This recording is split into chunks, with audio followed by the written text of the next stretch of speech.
Hey guys, welcome back to another video. I'm Morale. I'm going to be discussing what the 5 secrets to successful revision are. So, first of all, what methods should be used when revising? There's a common misconception when revising that reading over notes helps with the revision. Studies actually show that it's the exact opposite, and just by simply reading over what you've written in class or at home when you've been revising or something like that, it's actually not as useful as we think it is. So I would 100% think that reading over notes is not a great revision technique. Second of all, making a ton of notes does not help for revision. So just constantly writing out without any technique, without any strategy to it, it's not a good revision method, simply because your brain cannot retain as much information as you think, or as you may think, when you're doing this. So by doing so, you're overloading your brain, and so you'll only retain a small part of the information that you're trying to feed it. Third is highlighting. So a study by Dr. Danilowski shows that highlighting is actually not good for a revision, because we believe that by highlighting, it helps our brain remember the information better. However, in truth, our brain simply remembers the fact that we know of it, rather than the fact that we know it. So, on the other side, what are good methods that we should use? First of all, there's flashcards. Flashcards are great for revising. So there is an app on iOS, on Android, or you can use it as a website, or just download it on your PC or your MacBook or whatever. It's called Anki. I'll probably put a link in the description below so you guys can check it out. Flashcards are great because you're sort of forced to cut down your the information that you're trying to learn piece into piece, and so it's much easier to revise. So for example, when I was in year 10 doing my mocks, I used flashcards, and for my French speaking especially, it was great because we had separate questions, and so if I tried to put all of them on one flashcard, then I'd have to revise all of them and memorize all of them at the same time. Whereas if I put 2 or 3 per flashcard, that means I can perfect the first 2, and then I'll learn the next 2, and then I'll test myself on all 4. And so you're separating each question into a bracket as such, and that's really useful for memorization. Next is past papers. Past papers are wonderful. They are a gift when revising. You have so many websites that offer it, so I will link 3 or 4 in the description. There's official websites such as AQA or Pearson Edexcel, and they offer past papers directly. It's completely legal, it's completely okay. They are literally directly offering them so that we can practice for the actual GCSE, and that's great. It's an absolute gift that we are able to practice our exam strategy, our timing, and everything like that. And third of all is recording yourself. So if say that you don't have someone to speak to that's younger, so if you don't have a younger sibling or someone that's related to you, such as a cousin, a younger cousin that you spend a lot of time with, for example, recording yourself can be fantastic, because if you're in the process of recording yourself as you recite information that you've tried to learn, and you notice that you've made a mistake, it's much easier to rectify that mistake knowing exactly where you've made the mistake. Whereas if you don't have the possibility to look back on what you've recited, then you might have made a mistake that you didn't spot. If you do have someone that you can speak to in regards to your revision, I think that a younger sibling is great, and there are studies that have been made that show that if you are able to explain a topic, and GCSE students will understand that in maths, or if you do further maths, it does get quite challenging sometimes. If you are able to explain the information to a younger child, say someone that's 9, 10 years old, whereas you're 15, 16, 14, whatever the age might be, then it shows that you truly have a deep understanding of the information. Number 2, how do I keep consistent? First of all, create a timetable. Creating a timetable is absolutely fantastic. Our brains, especially when we're in education, are so attached to a routine. By creating a timetable, you're creating a routine for yourself in which you don't have the ability to be lazy when you're adhering to a routine. And I think that's great because us as humans, we often are quite lazy, and so having a routine means that the idea of us being lazy is restricted to a certain point, and it means that we also know what we're revising ahead of time. So say that you've had quite a bad day, but you still want to revise, and you know that you haven't been as productive as you might have wanted to be, and you know that you might not be as productive as you want to be on that day because of the day that you've had so far. Instead of planning what you want to revise and being like, actually no, I don't really want to revise this because I'm just not feeling like it, disciplining yourself and creating a timetable where your subjects are already set out for the day means that there's none of that fussing about whether you want to revise a certain subject or not. It creates a balance. Next is try and get someone to revise with you. So having a peer alongside yourself that also has the same mindset and the same goal that they're trying to achieve is great. Personally, I didn't have that. I was very motivated from a young age. Like, my parents helped me a lot with everything, such as when you're young and you try to learn the timetable or division, fractions, all of that. Like, when you're young, it's much harder. I was also very ambitious to show off my hard work because I knew that eventually what I'd worked towards would show, and it did, and it continues to do so. So getting someone else to revise with you just maintains the motivation, and it means that you've got someone else to speak to when you're doing it, even if you're not in the same room directly with one another. Just knowing that there's someone else alongside you, when you're going to school the next day, speaking about what you've revised or whatever, that's something great because it constantly motivates you to continue because you don't want to let the other person down, let them be by themselves. And finally is involve others. So I touched upon it beforehand with recording yourself, but I cannot stress enough how important it is to practice what you've learned and discussing the topics that you're attempting to retain the information of.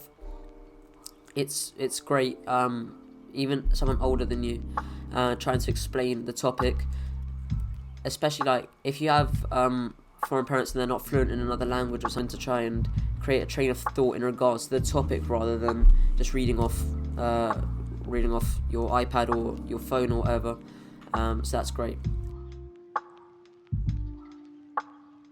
Secret number 3. The question that we get asked often is, when will I see my results? To be honest, it's dependent on the person.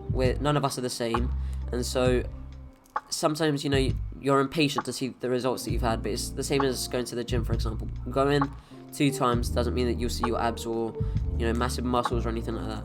It's the same with the revising. So if you're expecting to see your results in a week, I highly doubt it. Maybe you'll see, oh my god, I retained that information that I haven't been able to do so for the past 2 months because I practiced it every day. That you might be able to see, but in terms of massive grade changes, you won't see it in a week.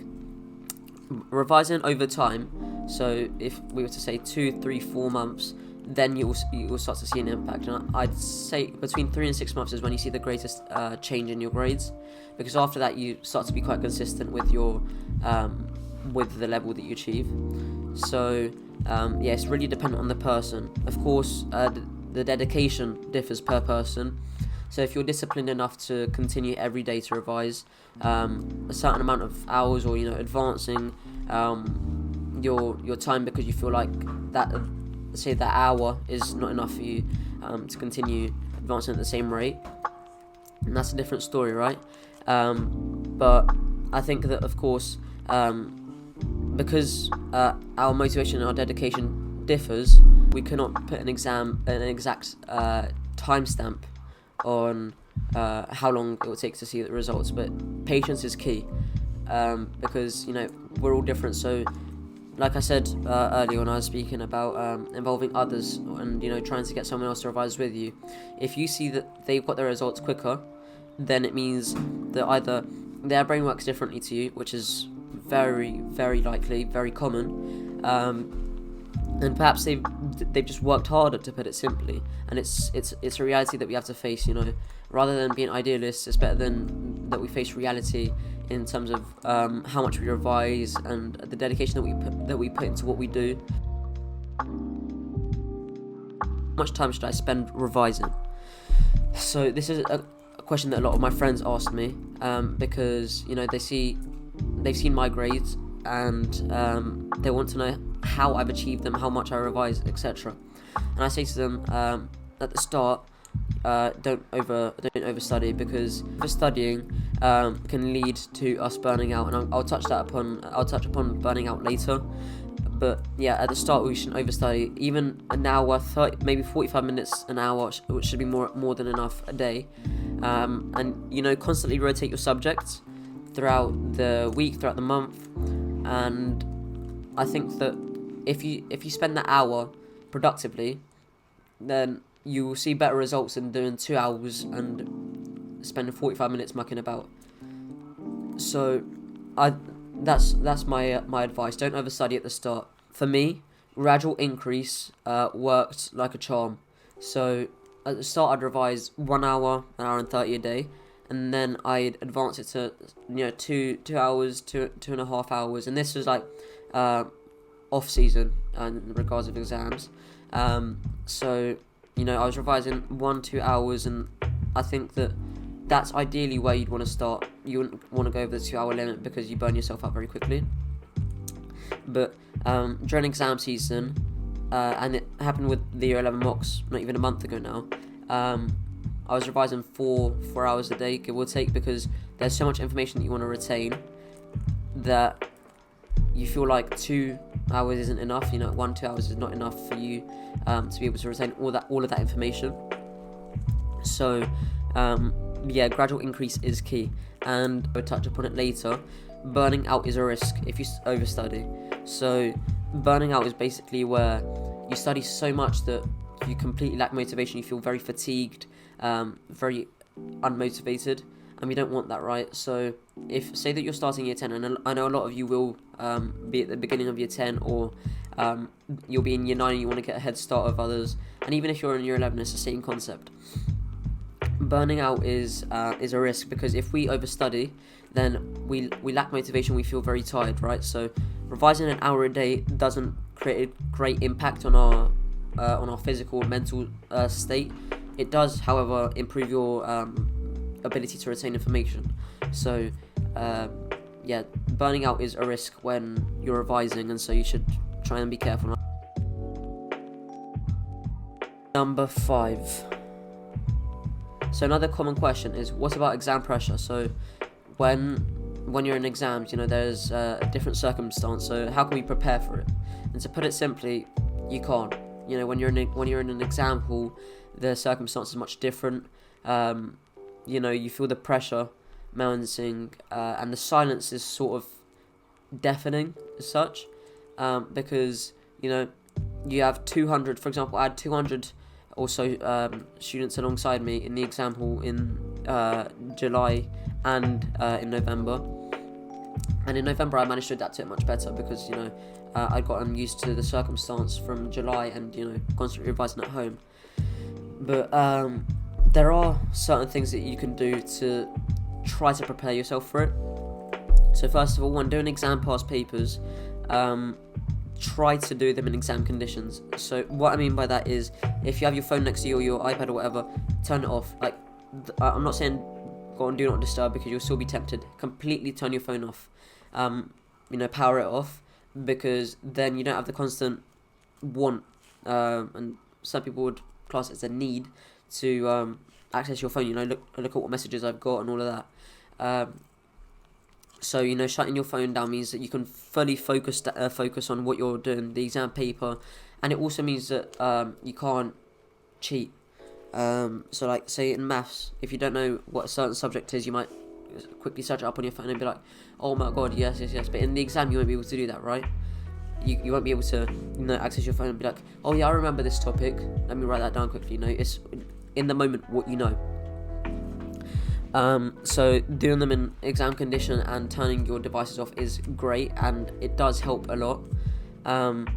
So I also think that shutting your door or something, being completely alone, is very important, and setting a timer that adheres to the amount of time that you'd have in the exam. So say if you have your English language paper 1 exam and it's an hour and 45 minutes, try and adhere to that 1 hour and 45 minutes. So set a 105-minute timer, and as soon as that timer finishes, that's when you stop writing. Whether you finish, whether you're midway through a sentence, stop. Because it keeps it realistic. But yeah, no matter what we do, you cannot fully prepare yourself for the situation in an exam hall, because there's so many variables that we can't control at home in comparison to the exam hall. Our room, I guarantee that the majority of you, if not all of you, will not have a room as big as an exam hall. And so, when you're like much more claustrophobic as such, I have my PC here, I have my computer here, desks surrounding me. So even when I'm doing exam papers, I have all of these devices around me that it makes me feel more comfortable. Whereas in an exam, you simply have a table, your exam paper, your pen, and, you write. So there's a lot of variables that you can't control and you can't change at home, whereas in an exam you would be able to. There are so many variables that are dissimilar at home in comparison to the exam hall, and so we can't fully prepare ourselves for it. And of course, the feeling when you get into an exam hall and that this paper will be directly marked, and what you're doing in the exam hall, the paper that you're doing could shape your future realistically, because GCSEs are so important, and A-levels the same. I'm still in year 11, so I haven't quite gotten to experience A-levels yet, but I'm sure that it's the same. GCSEs shape what sixth form you're able to go to. So if you want to go to a prestigious sixth form like a grammar sixth form, or a private sixth form such as like Eton or something, and you want to get a scholarship, that can create a lot of pressure for some people, and it might mean that in the moment they might forget information. And so although we can try and prepare ourselves as best as possible, it's impossible to prepare yourself perfectly for what will happen in the exam hall. It's just living in the moment and experiencing it. So yeah, thank you guys for listening. I hope that you can take in all that information, and I hope that you have made notes throughout the video. If you haven't, just make sure you save it to a playlist or something, so you can look back on it and try everything that I've discussed with you. I have also created a sort of note file which I could send to people who comment. If you ask for my email or something, I'll message you privately and I'll send you the notes, or I'll just create it as a PDF and I'll just put it in the description. But yeah, thank you guys very much for listening. This is my first video on this new channel, and I hope that you enjoyed what I've discussed. And yeah, good luck with revising. And this has been Raoul and 5 Secrets to Successful Revision.